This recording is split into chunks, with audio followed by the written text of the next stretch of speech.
All right, so let's get started. Today we're going to be talking about voter suppression. My name is Cinnamon Porter, and my pronouns are they and she, and I'm the mission educator for YWCA McLean County. Before we start, let's go over some community agreements, so how we can operate in this space. The first one is to be present. We're here for a short time, so that leads into the second part of participation. I'll have a couple questions for you all, and then if you have any questions for me, feel free to unmute yourself or post it in the chat box. Active listening, so listening to learn and to understand. Open and honest communication. So I would love for you all to participate and add in your thoughts, but please be respectful when doing so. And then embracing discomfort. So discomfort is good, shows us that we're growing and we're learning something. But before I move on to the next slide, would you all like to add to these community agreements, or are these good? All right. So I want to ask you all a question. Why is it so hard to vote in the United States of America? What are your thoughts?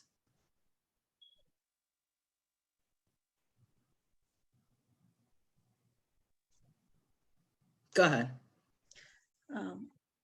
Good afternoon, Cinnamon. Thank you for hosting this communication piece of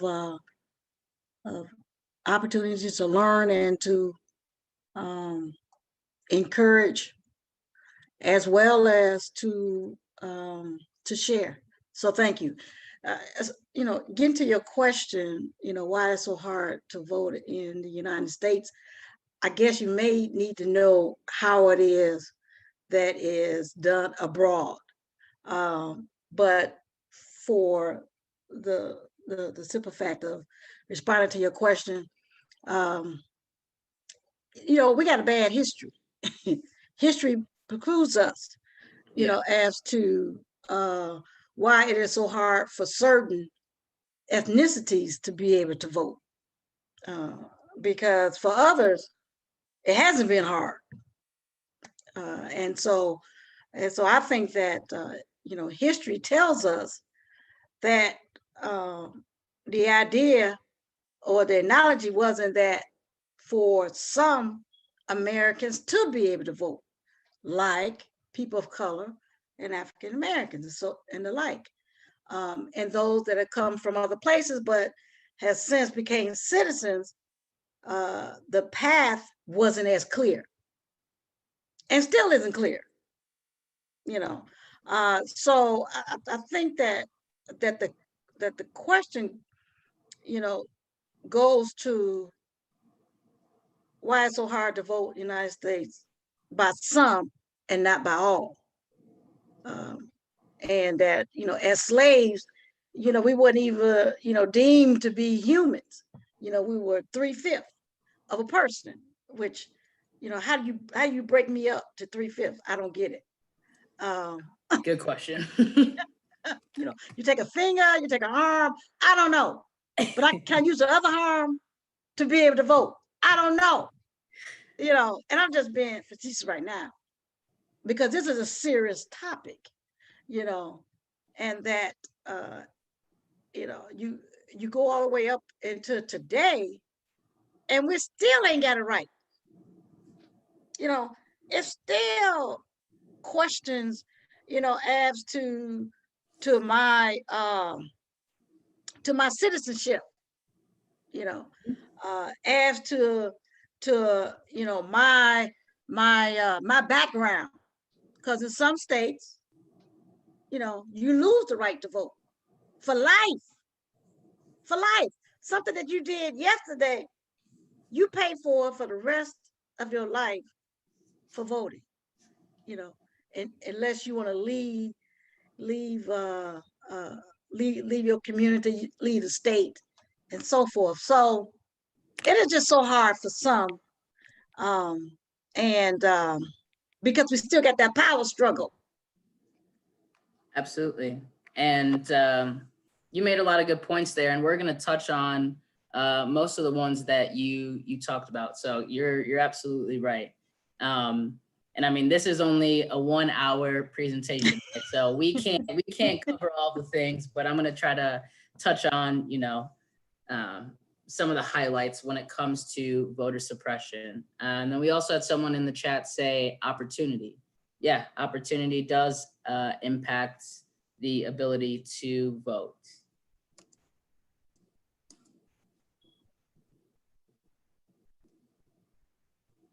All right, so what is voter suppression?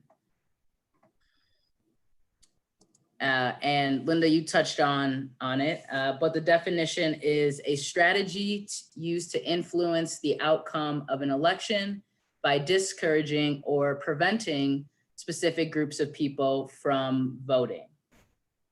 So this is just preventing eligible voters from voting. And there are a lot of tactics used and are still being used to discourage and prevent people from voting. And what we see with voter suppression is it oftentimes is used to keep marginalized communities from voting, and that's intentional. So we're going to talk about some different types of voter suppression.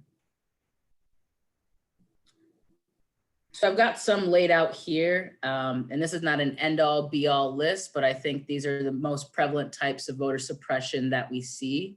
So the first one is a poll tax, which required people to pay in order to register to vote.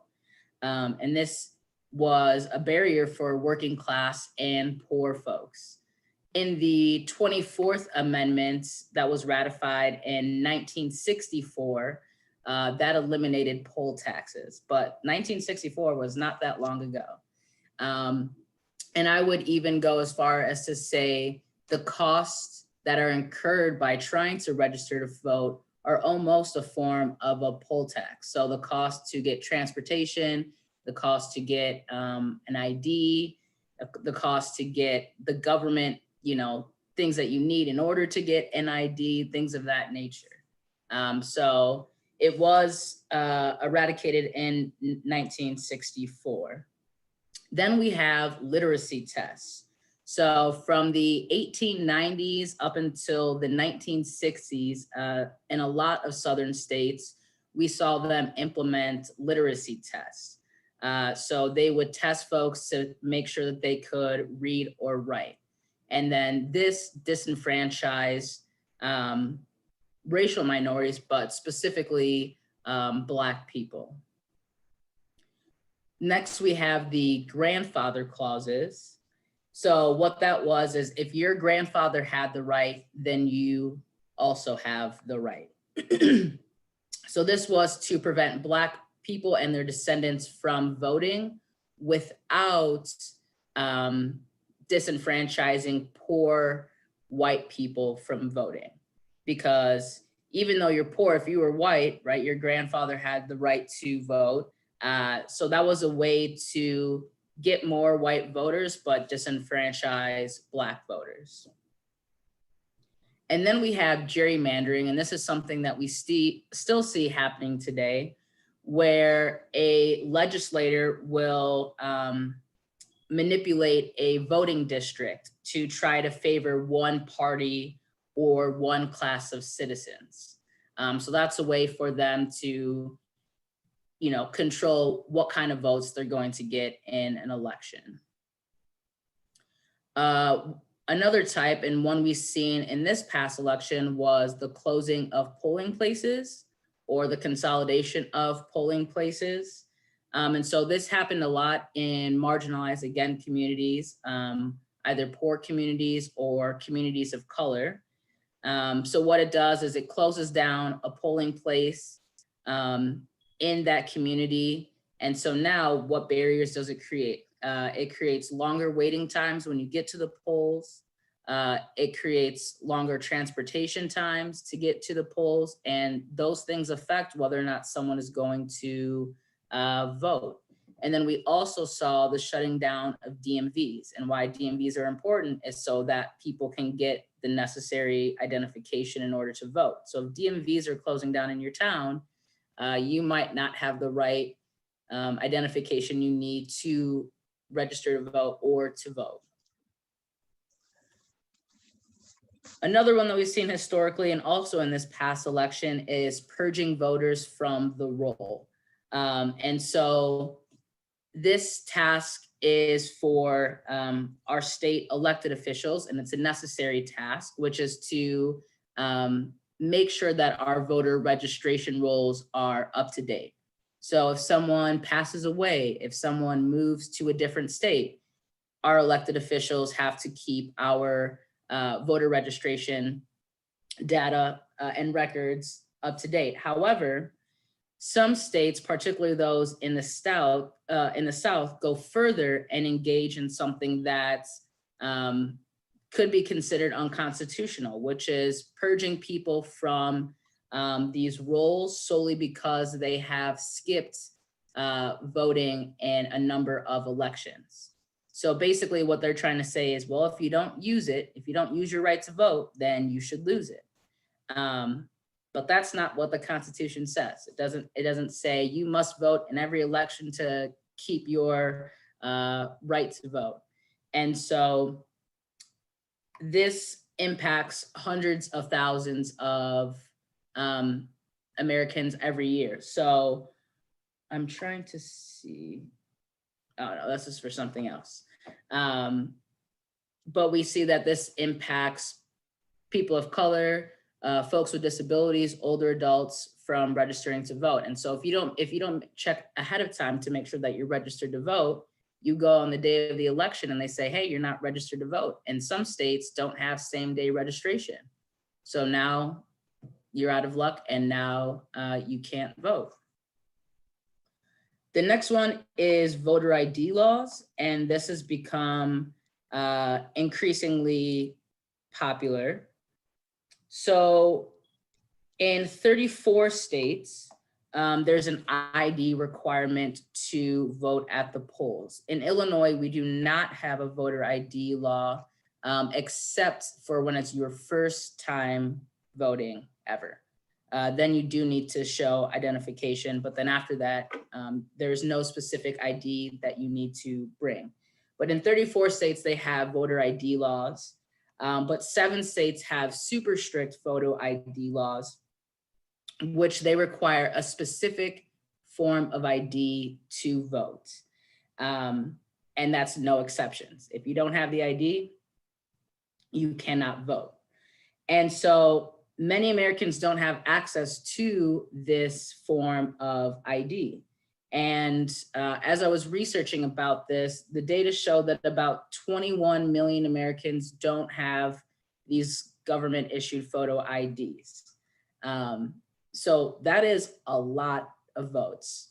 And when you think about IDs, you need to have government issued documents in order to get these specific voter IDs.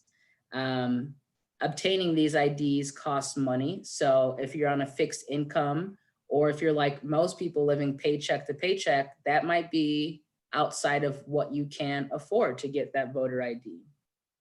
And so the voters who are particularly hurt by this are, again, poor folks, are folks with disability, older adults, and people of colors. And then the last one that we have is felon rights. So in some states, if you are convicted of a felony charge, then you become unable to vote, and sometimes indefinitely.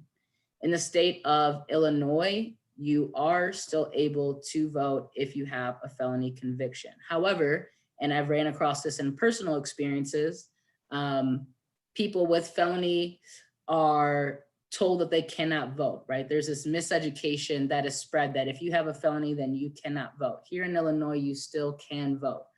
So it's important that we share the truths when it comes to voting. But again, when we see who is being convicted with felony charges, that's oftentimes Black and brown people. And then that's disenfranchising millions of them from voting, depending on what state you live in. So again, these are some different types of voter suppression. Are there any questions about these? This is not all of them, but some of the more pertinent ones. Go ahead. I'd like to also include, as you talk about felons' rights, that individuals that are in jail but have not been convicted can vote as well. So those individuals that are in jail waiting for sentencing or waiting for court or whatever it may be, that if they have not been convicted yet, they can vote. And it is the responsibility of the jail to notify them of that right. And they can take advantage of that if they so please. Absolutely, and thank you for adding that. And I know locally that there have been some folks trying to work with the local jail to make sure that that piece of information gets out, that people are trying to work to make sure that they get registered to vote and those sorts of things. So thank you for adding that.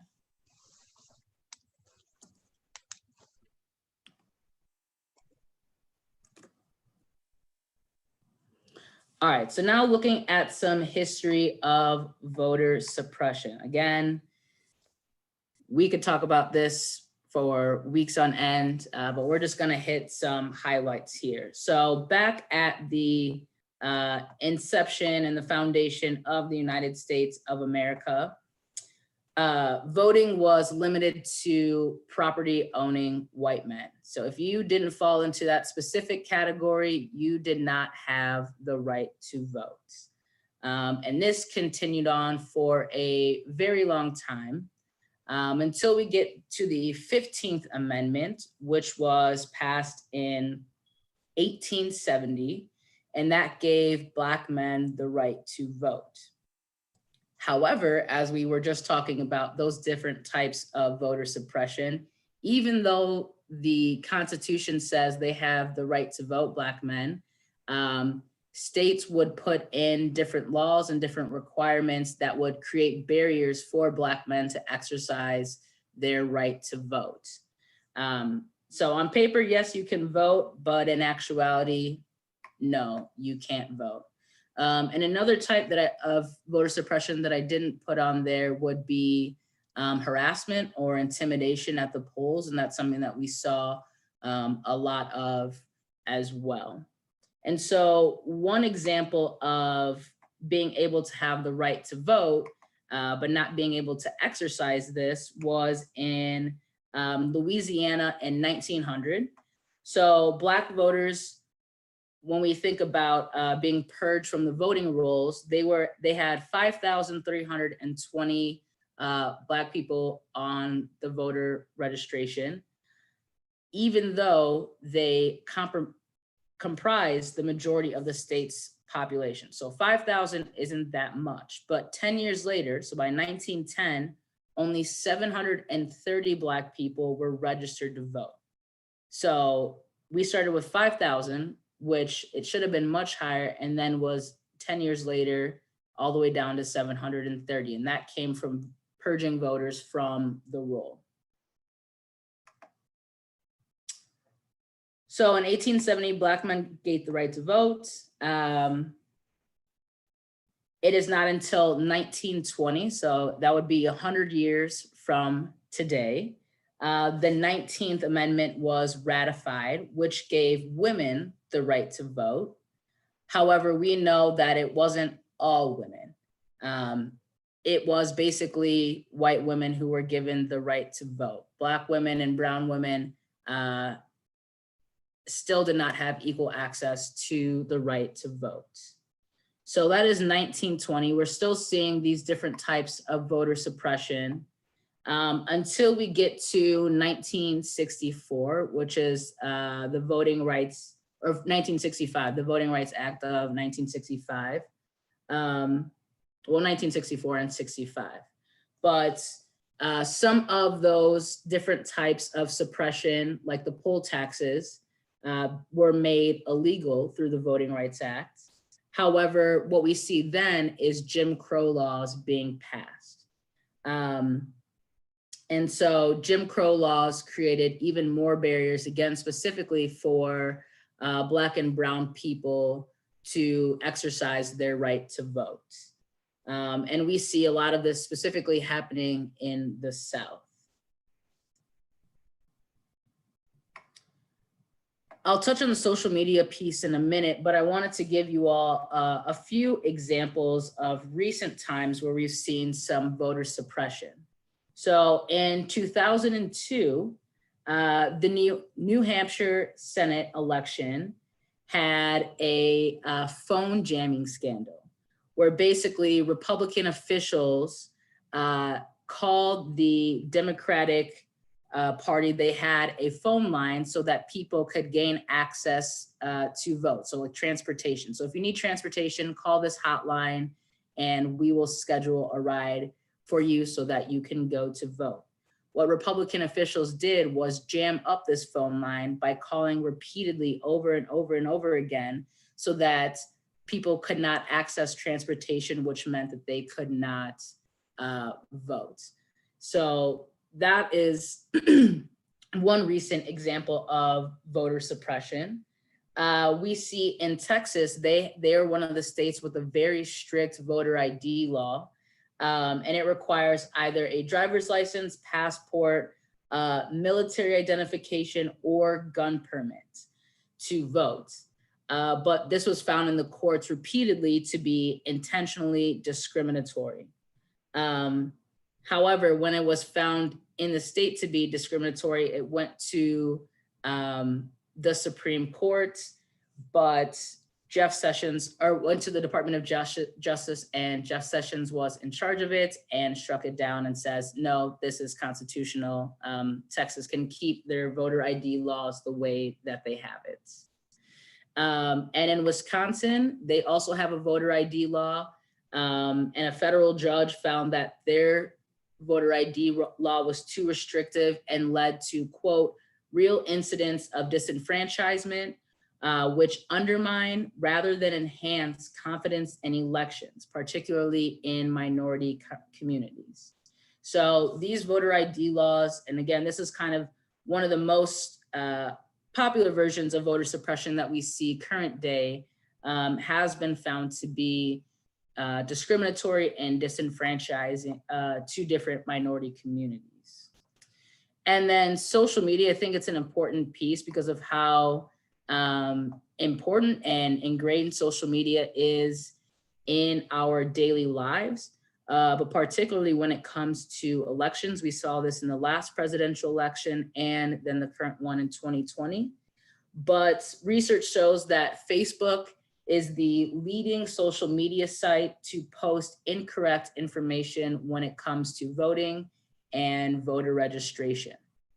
So if social media is where you get your news, your what's happening in the world, and you rely on Facebook to provide you information about voting and voter registration, you could potentially be getting the wrong information.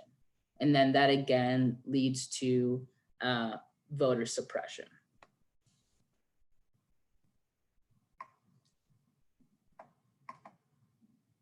One other thing about voter suppression that I'd be remiss if I didn't talk about just quickly would be the Electoral College. So the Electoral College is groups of presidential electors who are required by the Constitution to form every 4 years, and they cast a vote to decide who the president is going to be.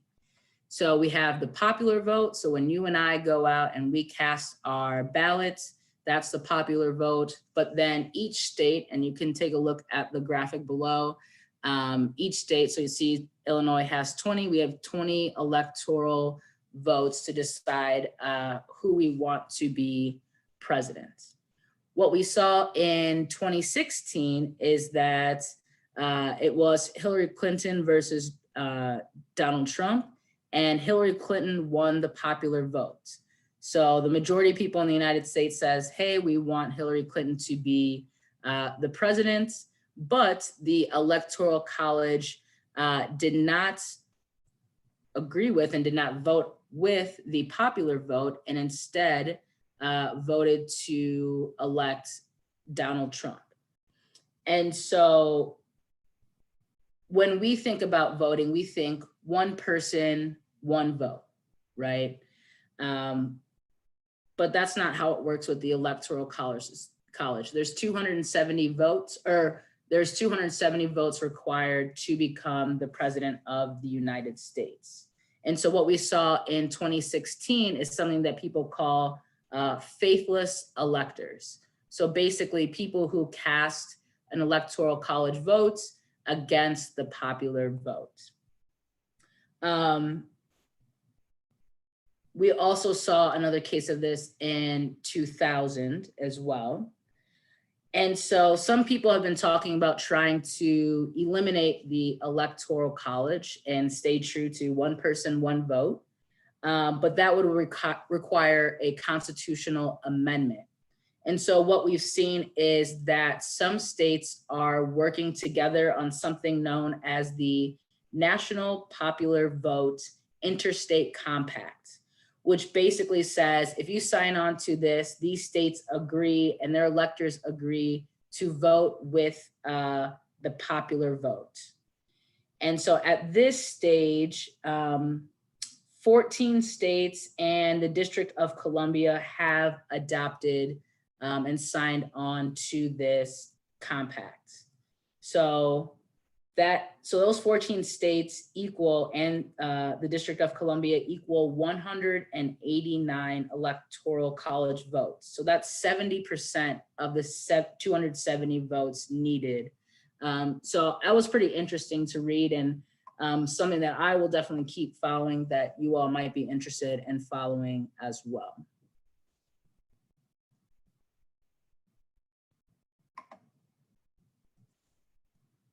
Questions before I move on to this next slide?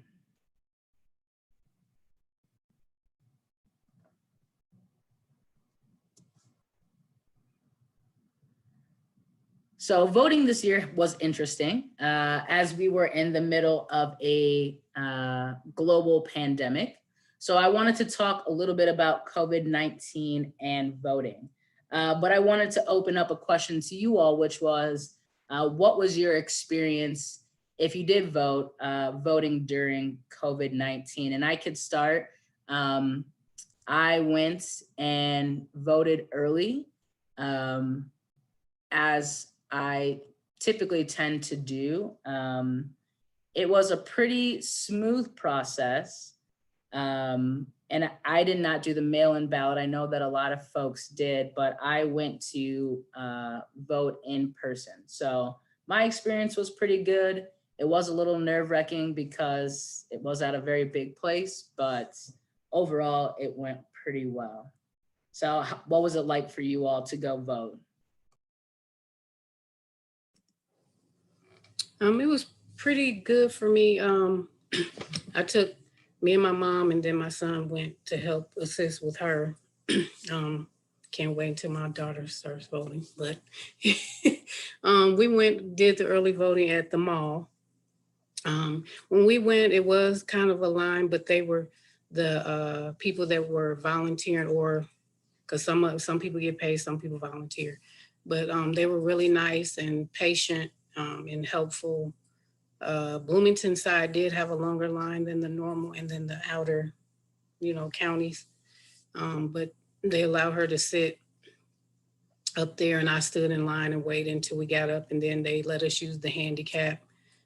I was able to assist her. I just couldn't touch anything or, answer for her, but I was able to help her. And then I could turn around and use that same machine. So good thing they didn't have to clean between, they just cleaned after, because it was me and her using it. But it was a pretty good process. So. Good, thank you for sharing.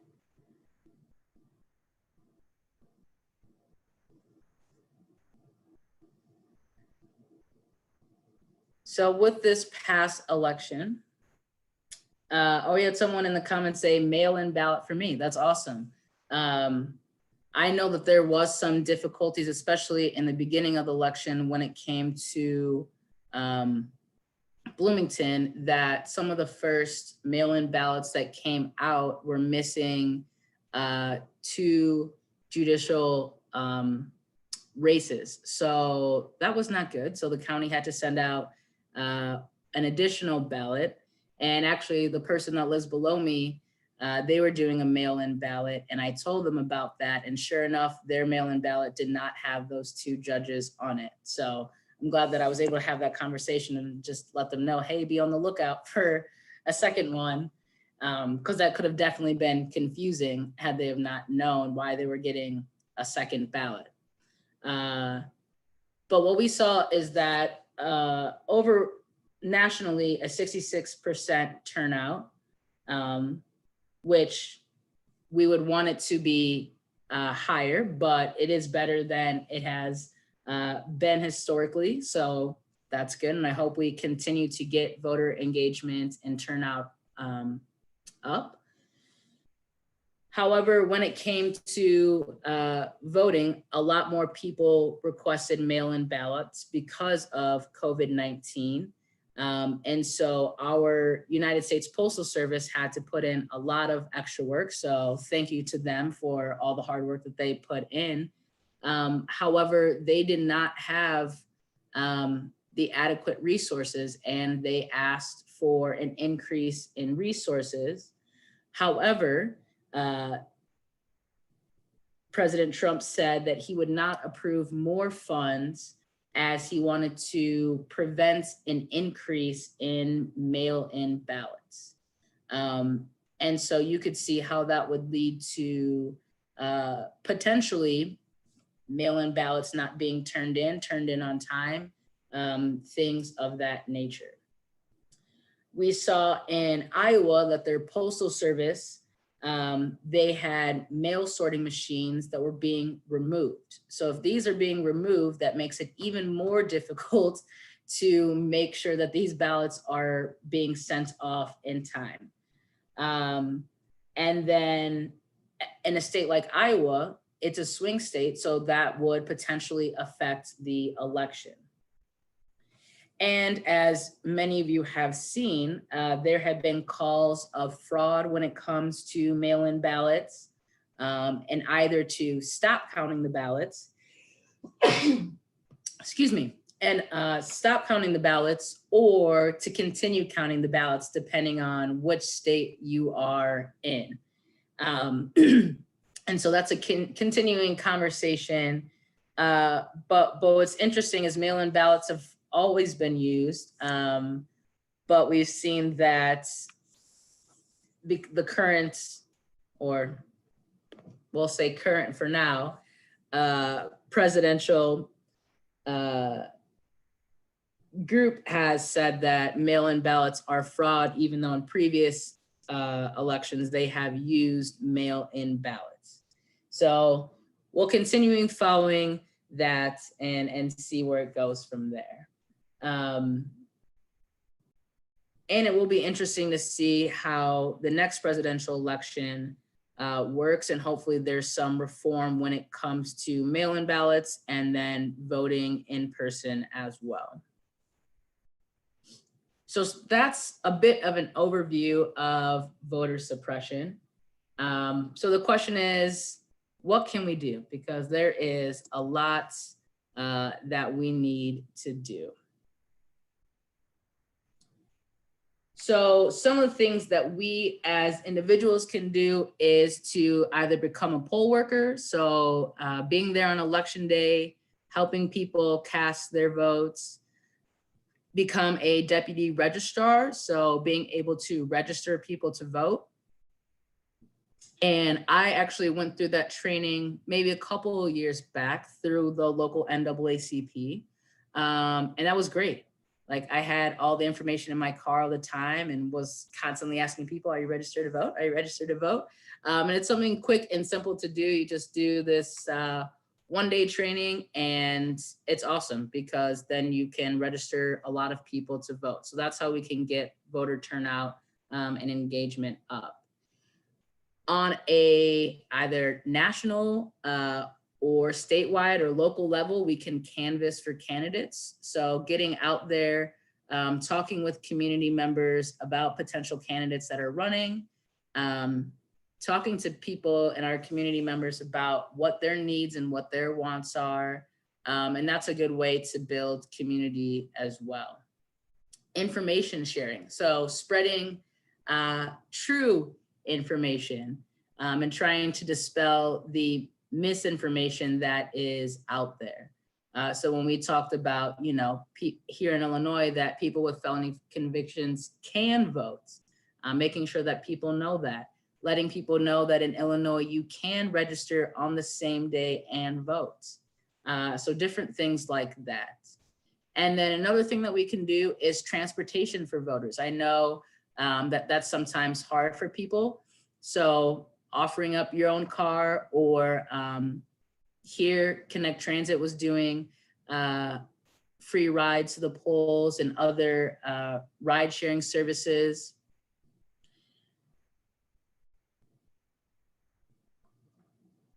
And I'm going to talk about some resources, but Linda, I wanted to see if you wanted to add anything in terms of what folks can do when it comes to increasing voter turnout and things of that nature. I think one of the other thing is to have the educational forums, in which you can hear from the candidates. You have different organizations that would host sessions that will allow us to be able to hear what the candidates are bringing to the table. So that's one thing. I think that the other thing is that kind of just putting yourself out there, letting people know that you are someone they can go to if they had a question or they want to inquire about anything. And not that you pushing one way or the other, but you really want people to be informed. I mean, beyond anything else, you want people to be informed so that when they go and choose, they have an idea of who they're choosing for. But we do understand that nobody's going to line up 100% with your morals or your vision, but you got to look at what you will, what would be the trade-off, and the answer is not to not vote. Right. So the answer is never not to vote.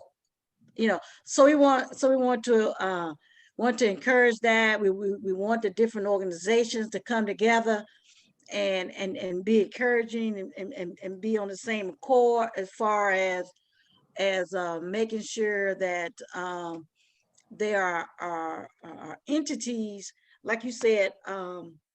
One of the things that we wanted to do this year, but we didn't, was to set up a call center with all the churches, and all the churches will provide their vans for transportation. And so we would have it where it would be zoned, allocated, so that if somebody called in this zone, then that particular van will go out, and somebody will call in that zone. And so we're just trying to make it so that, and we want to hear from people. We're just trying to make it so that individuals will be able to get to the polls, and not just on that day. We need to start offering it the day that voting is open, and we want to get our young people involved. That's the thing. We got to get our young people engaged in this Democratic Party here, democratic system, so that they will know and they will feel part of the community, because a lot of decisions are made for them.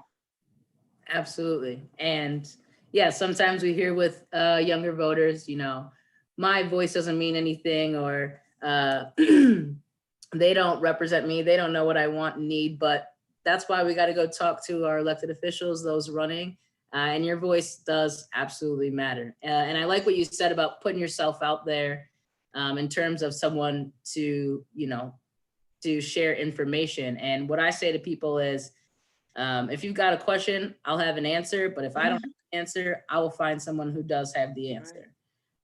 So making sure that people get what they need, but absolutely. So some resources here locally would be the NAACP. Like I said, I went through their deputy registrar training and it was great. And it's free. Go ahead. And it's free.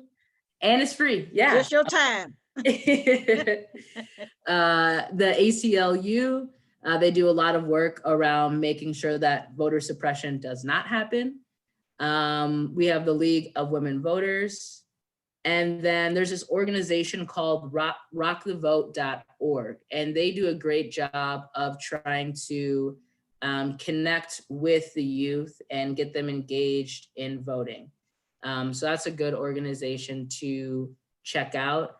And I will have to add something else that you mentioned is early voting. If it's possible for you to do, go ahead and do it because you'll experience a lot shorter waiting times. And any hassles that might come up right on the day, you got plenty of time. So proponent of early voting.